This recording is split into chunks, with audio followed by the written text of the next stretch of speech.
ಹೊಟ್ಟೆವರಿ ಯಾಕೆ ಬಿಡ್ಬೇಕು? ಕಾನೂನು ರೈಡ್ ಆಗಿದೆ, ಕಾನೂನಿದೆ, ಸಿಕ್ಕಾಕೋತಾರೆ, ಇಲ್ಲದೆ ಇದೆ ಇಲ್ಲ ಅಂತ ಹೇಳಿದ್ರಾಯ್ತು.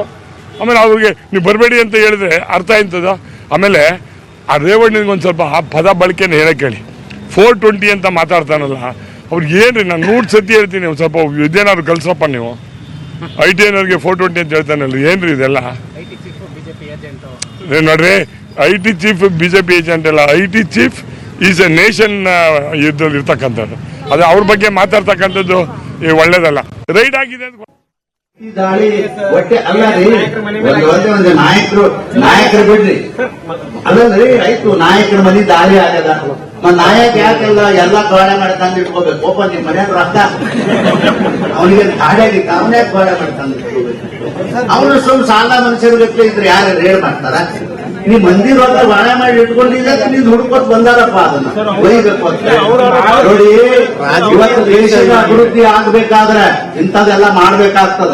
ರಾಜಕೀಯ ಒಂದೇ ಪಕ್ಷ ರಾಜಕೀಯವರತ್ತಲ್ಲ, ಯಾರು ಖದೀಮರದಾರ ಈ ದೇಶದಲ್ಲಿ ಕಳ್ಳತನ ಮಾಡ್ಯಾರ, ಬಡವರ ಸಂಪತ್ತವನ್ನ ಲೂಟಿ ಮಾಡ್ಯಾರ, ಅಂತವ್ರದ್ದೆಲ್ಲರದು ಕೊಳ್ಳಿ ಹೊಡೆದ್ರಲ್ಲಿ ಯಾವ ಅಭ್ಯಂತರವೂ ಇಲ್ಲ. ಅದು ಎದಕ್ಕಂದ್ರೆ ದೇಶದ ಪ್ರಗತಿಗಾಗಿ ನಾವೆಲ್ಲರೂ ಹಾಕ್ಬೇಕಾಗಿತ್ತು ಅಂತ ನಿಮ್ಮೆಲ್ಲರ ಅಭಿಪ್ರಾಯದ ಜನರು. ಹೌದಾ? ಮಂಡ್ಯದಲ್ಲಿ ಹಾಕಿಲ್ಲ ನಾನು. ಕಾರಣ ಏನು ಅಂದ್ರೆ ಅಲ್ಲಿ ಗೆಲ್ಲಬೇಕು. ಅವ್ರು ಗೆದ್ದ ಮೇಲೆ ನಮ್ಮ ಪಕ್ಷದ ಅಭ್ಯರ್ಥಿ ಆಗ್ತಾರ ಅಂತಕ್ಕಂಥ ವಿಶ್ವಾಸ. ಅಲ್ಲಿ ಹಿಂದೆ ನಾವು ಬಹಳ ಸಲ ಅಲ್ಲಿ ಮಂಡ್ಯದಲ್ಲಿ ಅಭ್ಯರ್ಥಿಗಳನ್ನ ಹಾಕಿ ಸುಟ್ಕೊಂಡಿಲ್ಲೇನ್ರಿ? 2 ಸಲ ಕೈ ಸುಟ್ಕೊಂಡಿದ್ದು, ಮತ್ತೆ ಕ್ಯಾಂಡಿಡೇಟ್ ಹಾಕಿ ಕೈ ಸುಟ್ಕೊಳ್ಳೋದು ಏನಲ್ಲಪ್ಪ.